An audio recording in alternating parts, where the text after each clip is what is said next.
एक जो historical perspective है, अगर वो उस हिसाब से बात करते हैं तो एक, मगर साथ में फिर 4 दिन पहले ये कह रहे थे कि दिसंबर तक का हम हुकूमत को और उसके इत्तेहादियों को डेडलाइन दे रहे हैं और उसके बाद वरना इस्लामाबाद जाकर खुद इस हुकूमत को घर भेज देंगे। तो अगर बाहर नहीं निकलना ख़तरा है तो हुकूमत को घर कैसे भेजेंगे, क्योंकि इत्तेहादी तो इस वक्त हुकूमत के साथ जुड़े नजर आते हैं, तो पार्लियामेंट के अंदर से तो आप नहीं कर सकते काम।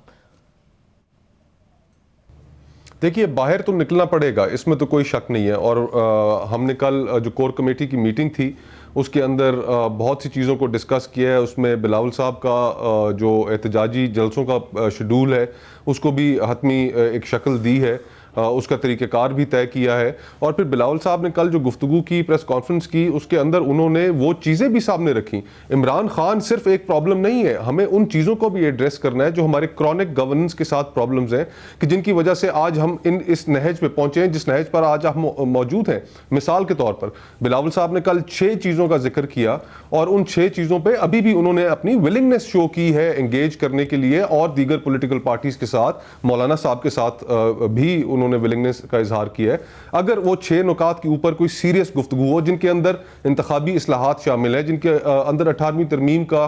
तहफ़्फ़ुज़ शामिल है, जिसके अंदर ये चीज़ भी है कि कॉन्स्टिट्यूशनल कोर्ट जिस तरह चार्टर ऑफ डेमोक्रेसी के अंदर इन्विजन की गई थी वो हो, 184(3) का हमने इस्तेमाल जो देखा है आर्बिट्रेरीली जिस तरीके से इस्तेमाल हुआ है, उसके ऊपर भी पॉलिटिकल पार्टीज की कंसर्न है। तो ये उनके चीफ इलेक्शन कमीशन के हवाले से, इलेक्शन कमिश्नर के अंदर उसके अंदर इस्लाहात के हवाले से, तो ये उन्होंने ब्रॉडली नुकात दिए हैं कि जिन नुकात के ऊपर जो हमारे अहदाफ हैं और जिन अहदाफ को हासिल करने, जब मामला ठीक था आप सारी जमातों के दरमियान, तब सब मिलकर अपनी अक्सरियत के बावजूद आप चेयरमैन सेनेट नहीं हटा पाए, तो हुकूमत को कैसे खतरा हो? ये सारी बातें ही है ना, ताकि आप हुकूमत जो अपनी ऑडियंस है उसको भी सेटिस्फाई कर सके।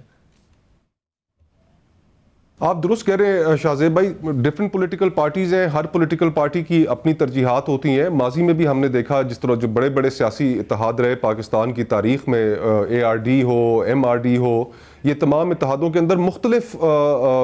नज़रियात रखने वाली सियासी जमातें एक मकसद को हासिल करने के लिए एक प्लेटफॉर्म पे अलाइंसेस उन्होंने ज़रूर बनाए। और अब भी हम अगर कोई जॉइंट अपोजिशन में, हम लोगों की जो मुश्तरका अहदाफ हैं वो अपनी जगह पर, लेकिन हमारी सोच बहुत सी चीज़ों पर अलग भी है और वो अलाइंसेस की पाबंद नहीं है हमारी सोच। अब जिस तरह आपने खुद ही जिक्र किया था मज़हब के इस्तेमाल को, बिलावल साहब की बड़ी क्लियर पोजीशन रही है, थ्रू आउट उनकी ये पोजीशन रही है कि मज़हब को सियासत के लिए इस्तेमाल नहीं करना चाहिए। जिस वक्त APC का जॉइंट एलामिया तैयार हो रहा था उस वक्त भी बिलावल साहब ने बड़ी स्ट्रॉन्ग पोजीशन ली और उन्होंने इस चीज़ से एग्री नहीं किया कि हुकूमत को इस बुनियाद पे सिर्फ टारगेट किया जाए मजहब की बुनियाद पर।